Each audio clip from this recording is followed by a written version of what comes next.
Okay guys, so I played the Roblox Titanic like one time already, and the classic like one time or two.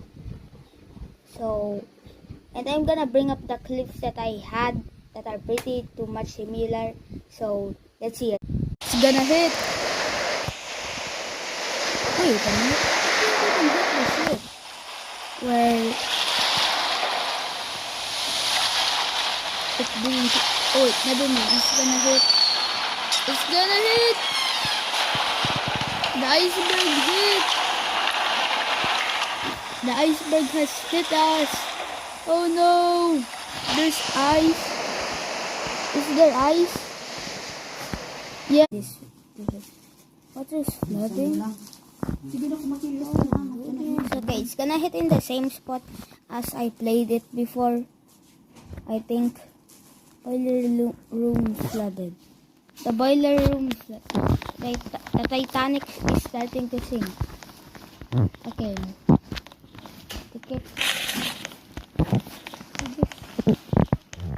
Give me my ticket back. Okay.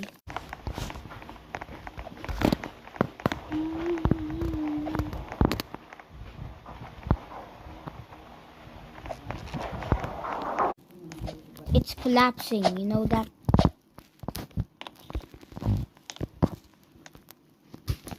Set up. Oh wait, now guys, I want you to see it. The ship was broken in two. There it is.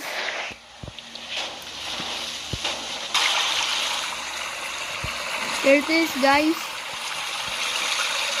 What? Nagawa pa ako ng video. Okay.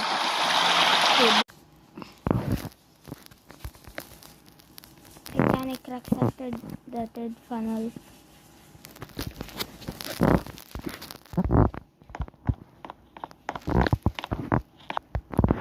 Where is falling? Oh yes, the ship broke. So that's the end of this short. So bye.